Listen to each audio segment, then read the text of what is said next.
इस वक्त मैं मौजूद हूँ शहर के वरिष्ठ पत्रकार विष्णु त्रिपाठी जी के आवास पर। हम उनसे ये जानने की कोशिश करेंगे कि जो विगत दिनों बलिया में पत्रकारों के साथ शासन और प्रशासन का रवैया रहा है, उसमें आखिरकार इनका क्या नज़रिया है। आपको मैं कार्यक्रम कोई शुरू करूं इससे पूर्व मैं बता दूं, विष्णु त्रिपाठी जी शहर की ऐसी कमान है, पत्रकारिता के पुरोधा इनको कहा जाए तो भी अतिशयोक्ति नहीं होगी।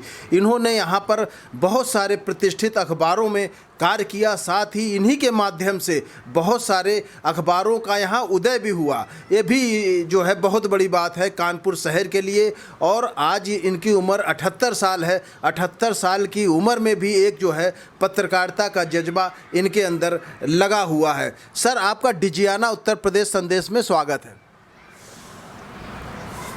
सर, क्या कहेंगे जो बलिया में अभी पत्रकारों के लिए शासन और प्रशासन का रवैया रहा है, उसमें आप क्या कहेंगे? देखिए, सत्य को उजागर करने पर शासन और प्रशासन के कोपभाजन पत्रकार सदैव बनते आए हैं। चाहे वो ब्रिटिश शासन, अंग्रेज़ों का शासन रहा हो, चाहे स्वतंत्रता के बाद का काल रहा हो।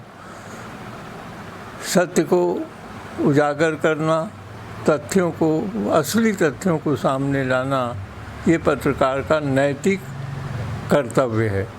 और इस कर्तव्य का निष्ठापूर्वक पालन करने पर पत्रकार शासन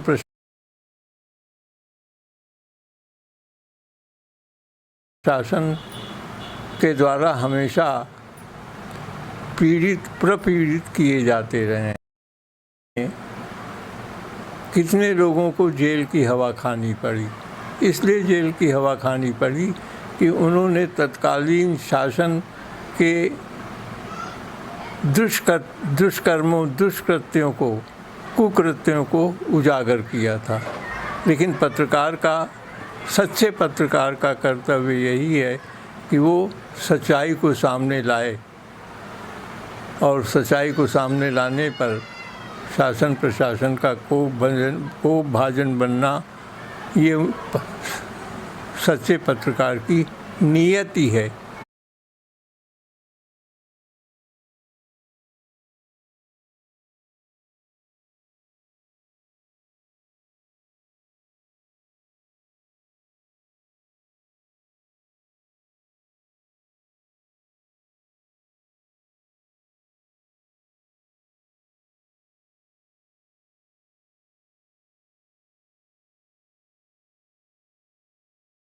कमियों को उजागर करने पर, अपने गलत कामों को, दुष्कर्मों को, दुष्कृत्यों को उजागर करने पर और जो उनको उजागर करता है, जो जनसाधारण के सामने उनको लाता है, उस पर वे ऐसे पत्रकारों को उत्पीड़ित करने, दंडित करने का प्रयास करते हैं। ऐसा हमेशा होता आया है, ब्रिटिश पीरियड से अब तक होता रहा है ऐसा।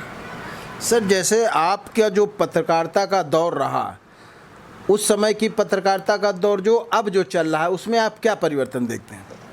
देखिए, स्वतंत्रता के पहले, देश के स्वतंत्र होने, आज़ाद होने के पहले पत्रकारिता एक मिशन का काम था।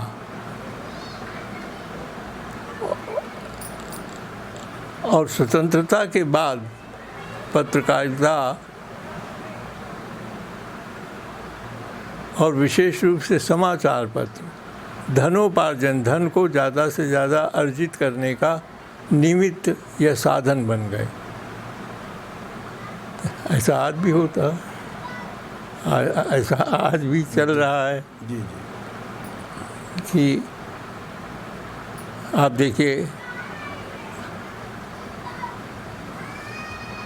आज़ादी के पहले भी ब्लैकमेलिंग होती थी अखबारों के द्वारा, लेकिन बहुत कम होती थी, जिसको आप कह सकते हैं नगण्य या नेग्लिजिबल। जी। लेकिन आज़ादी के बाद ब्लैकमेलिंग ने पत्रकारिता को काला किया है। जबकि पत्रकारिता का कर्तव्य केवल सत्य को उजागर करना है और कुछ नहीं। सत्य को उजागर करना और विशेष रूप से जो दीन दुखी दुर्बल निर्बल जनसाधारण है उसकी तकलीफ़ों को, उसके कष्टों को शासन के समक्ष लाना, प्रशासन के समक्ष लाना और जनसाधारण की कठिनाइयों को उजागर करना, ये पत्रकारिता का नैतिक कर्तव्य है। और इस नैतिक कर्तव्य का पालन अखबारों ने करते अब भी है, लेकिन बहुत कम हो गया है। अब तो केवल धनोपार्जन का ज़्यादा से ज़्यादा अखबार जो हैं, और यहाँ तक कि अखबारों में काम करने वाले लोग, यानी अखबारों में जो पत्रकार हैं, वो भी ब्लैकमेलिंग, ज़्यादा लोग नहीं हैं लेकिन बहुत थोड़े से लोग ज़रूर हैं जो ब्लैकमेलिंग करते हैं। कहीं ना कहीं क्या इस तरीके की वजह भी इस तरीके के शासन प्रशासन का कोपभाजन होना हो सकता है? हाँ, हो सकता है, नहीं होता है।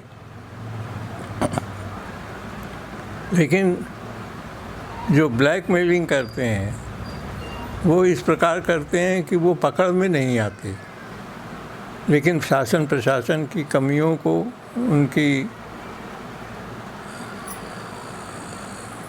कुकर्मों को, कुकृत्यों को, दुष्कृत्यों को प्रकाश में लाने पर वो अब हमेशा को भाजन बनते रहे हैं, गणेश शंकर विद्यार्थी जी के ज़माने से, और आज भी बनते हैं। तो आपके हिसाब से क्या चीज़ ऐसा होना चाहिए जिससे कि इन सब चीज़ों पे लगाम लग सके? अब लगाम तो लगा पाना बहुत मुश्किल है। अब वैसे प्रेस काउंसिल ऑफ इंडिया है, वो उससे अपेक्षा की जाती है, उसका कर्तव्य और दायित्व भी है कि वो ब्लैकमेलिंग करने वाले, भयादोहन करने वाले पत्रों के विरुद्ध कार्रवाई करें।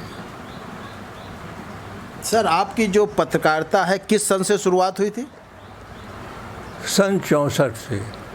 सन 64 से? हाँ, हमने शुरुआत की थी दैनिक विश्वमित्र से, जो उस समय कानपुर का प्रमुख हिंदी दैनिक था। विश्वमित्र के बाद हम 75-76 में आज से जुड़े। 75-76 में ही आज कानपुर आया था बनारस से, हम उससे जुड़े। जागरण से हम सन 66 से लेकर 74-75 तक जुड़े रहे। सर, ये जो इमरजेंसी का दौर रहा पत्रकारिता में, वो आपके समय ही रहा है। हाँ।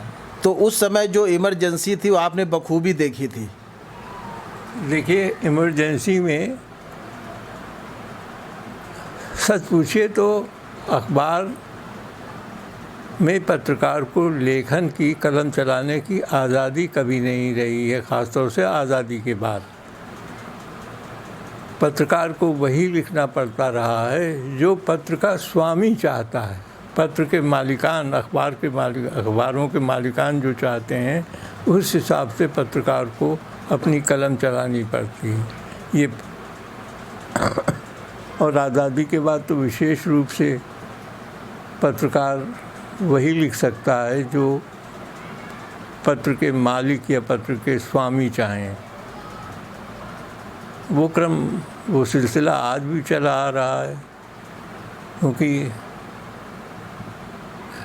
शासन प्रशासन के काले कारनामों को उजागर करने पर शासन प्रशासन का कोपभाजन बनता है अखबार।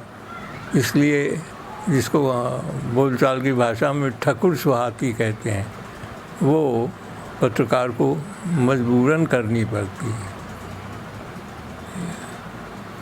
ठीक सर, थैंक यू। ये थे शहर के प्रतिष्ठित मीन्स वरिष्ठ पत्रकार विष्णु त्रिपाठी जी, जिन्होंने बताया कि आज का जो दौर चल रहा है ये अभी का नहीं है। जब देश आज़ाद हुआ, देश के आज़ाद होने के बाद से ही आप पत्रकारों को वही लिखना पड़ रहा है जो उनके स्वामी वास्तविकता में चाहते रहे। कहीं ना कहीं इस तरीके की चीज़ें भी शासन और प्रशासन के कारण आज के पत्रकारों को उनका कोप भाजन होना पड़ रहा है, ऐसा भी इनका मानना है। कैमरामैन संतोष गुप्ता के साथ मैं संजय मौर्य, डिजियाना उत्तर प्रदेश संदेश, कानपुर।